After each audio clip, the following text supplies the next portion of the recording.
Hi everyone, it's Alan from We Critters here. I would like to say a big hello to all the little explorers that I met during the Armagh City, Banbridge and Craigavon Borough Council's Outdoor Spaces event this summer.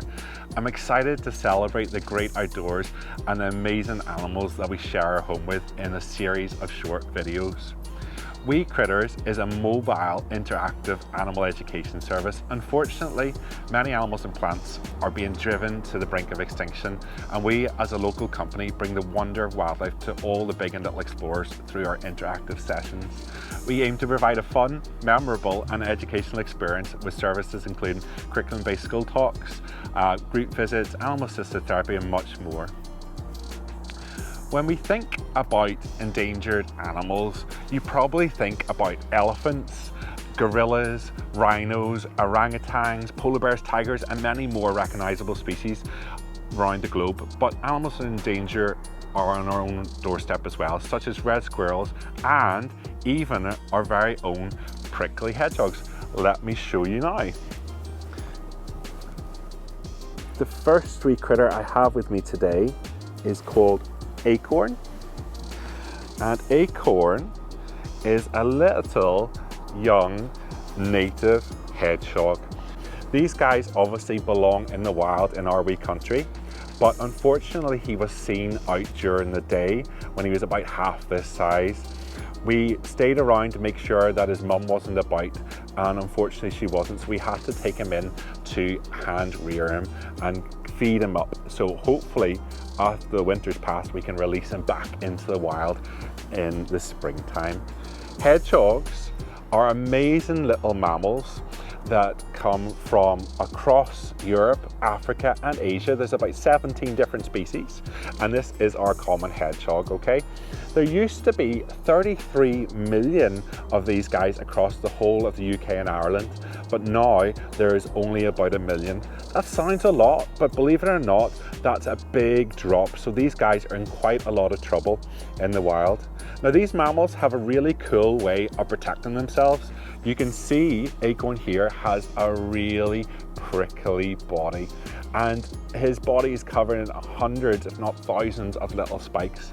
When he gets scared, what he'll do, he'll roll into a ball and he'll push these spikes on end to make sure that a predator such as a fox or a badger coming near won't hurt him, and that they help protect him from these bigger animals. Now hedgehogs, being mammals, they come out at night time, so that means they are what's called nocturnal. They will come out at night time to look for their food. These guys love to eat insects, bugs, slugs and things like that. They don't have very good eyesight, but they have a very good sense of smell, and you can see Acorn here. He's using his nose to sniff around at the moment, seeing if there's anything in the air. So generally at night time he will be using his nose to sniff out and find lots of bugs and insects to eat. I say, being mammals, they're warm-blooded and they need lots of food throughout the year to keep them active. Obviously in our wee country it gets very cold in the winter time, so these guys will actually hibernate. So that means they need to spend a lot of time in the spring and summer filling their bellies with lots of insects and bugs and putting on a lot of weight so they can have energy to be able to sleep their way through the winter. Now, as I mentioned, hedgehogs are in a lot of trouble, and there's been a big decline in the numbers in our wee country, and there's lots of different reasons for that. These guys are losing a lot of their habitat, okay? So a lot of the hedgerows that these guys would sleep in or find their insects and bugs in are disappearing because farmers are making their fields a lot bigger.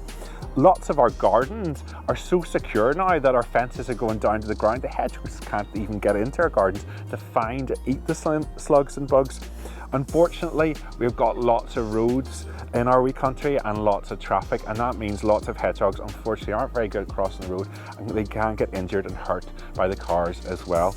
Other things, lots of people love really nice gardens and love fancy plants, but they don't like the slugs and snails eating them. So what they do is they put little slug pellets down that kill the slugs and snails. Unfortunately, that's taken away the hedgehog's food, and also if these guys eat a poison slug or snail, they can get very sick as well. So they're not very good for them at all. Now, there's lots of ways that we can actually try and help these guys in the wild. We can plant plants in our garden to make sure we attract bugs and insects. We can make sure that you have a hedgehog highway in your fence. Make sure there's a little hole underneath that the hedgehogs can come and go as a garden as they please. You can put a little hedgehog house in your garden, fill it with dry leaves and hay, and that will be a lovely place for hedgehogs to hibernate somewhere safely throughout the winter time when it's really cold. Other things we can do is stop using pellets, slug pellets and stuff like that to kill our slugs and snails, because we want to protect these guys. Now, if you see a hedgehog in your garden, you don't have to be alarmed, okay? They can be active throughout the winter a little bit if the winter is still quite mild. But if they look very small and you see them during the day, that's when you need to worry, okay? These guys should only really come out at nighttime, and they only really come out of the day when they are either hungry or a wee bit sick. If they're a certain weight, they might not have enough energy to make it through the winter, so it's best to call a wildlife expert such as myself to get a little bit of advice to make sure if you can help them. You can feed hedgehogs in your garden. You can leave them a little bit of special hedgehog food you can buy in a pet shop, or you can give them a bit of cat food or dog food, as long as it's not fish flavored, because that can make them sick. People used to think that you could feed them bread and milk, but actually these guys are allergic to milk. They're lactose intolerant, so do not feed them bread and milk because it'll make them very sick.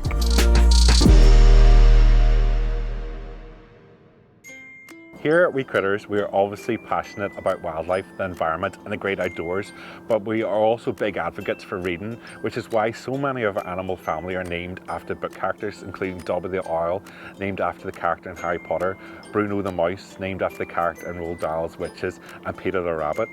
Today I'm going to be reading you a story. It's called The Very Helpful Hedgehog, and it's by Rosie Wellesley.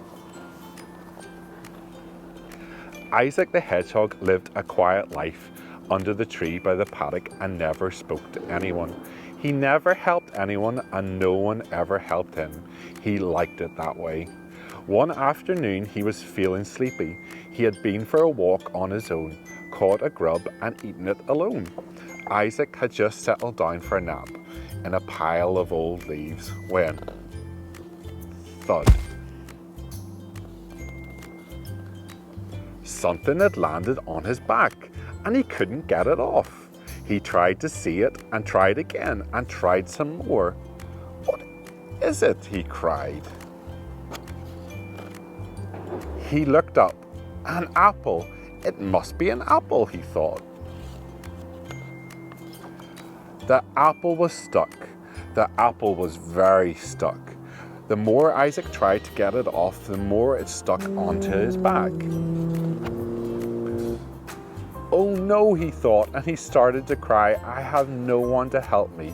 He cried so hard he didn't hear the voice above him. An apple. At last an apple has rolled into my paddock. Crunch. Who are you? Why were you under my apple? Asked the donkey. I do so love apples. That was my first in a very long time. Isaac said nothing. Do you like apples? You must. Everyone must. So sweet, so crunchy.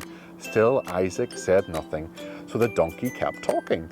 Apples with custard, apple pie, toffee apples, apple crumble. Oh joy, oh joy.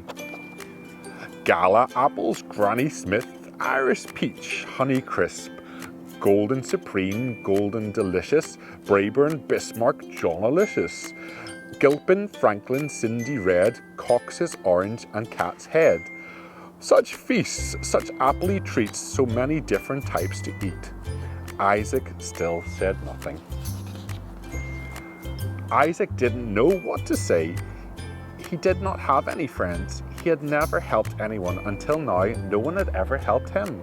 He liked being on his own. He turned around and walked back to his pile of leaves.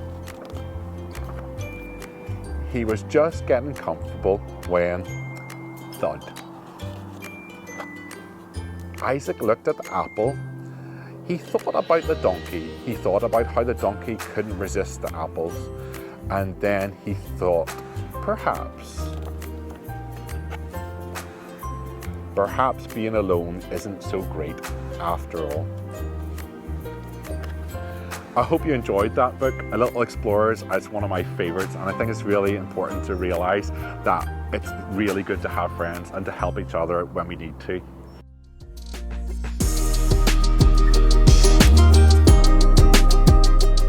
And now let me introduce you to Arthur the armadillo. Hedgehogs are found in every continent apart from Australia, North and South America. And in South America we have a really special group of animals called armadillos. There are 21 species of armadillos in the world, the largest being a giant armadillo, which is about 1.5 meters large, okay? And the smallest one is a pink fairy armadillo, which is about this size. Now, armadillos are a really special group of mammals, and they are called armadillos because in Spanish it actually means little armored one, and they have a really cool armor to protect themselves from predators. Their body is covered in thick bone and then covered in thick skin made out of keratin, okay? It's the same material as their fingernails to protect them from predators. Arthur is a 3-banded armadillo, and you can see on his back he's got 1, 2, 3 bands, and that means that he's the only species of armadillo that allows him to roll up completely into a ball. He's not going to do it today because he's a wee bit active and wants to go for a walk around, but he will use this to roll up completely into a ball to protect himself from predators. And they love to eat insects and bugs. So just like Acorn the hedgehog, you can see Arthur is using his nose to sniff around a lot here. He doesn't have very good eyesight, and he uses his nose to sniff around for bugs. On the front of his feet here, he's got some large claws, okay? He uses those claws for digging in the ground, for ripping up rotten logs and termite mounds, and he's got a long sticky tongue, just like his anteater cousin, that he will use to lick up all the insects and bugs. Now, armadillos are unfortunately, just like our hedgehogs in our wee country, are in trouble in South America because they're losing a lot of their habitat.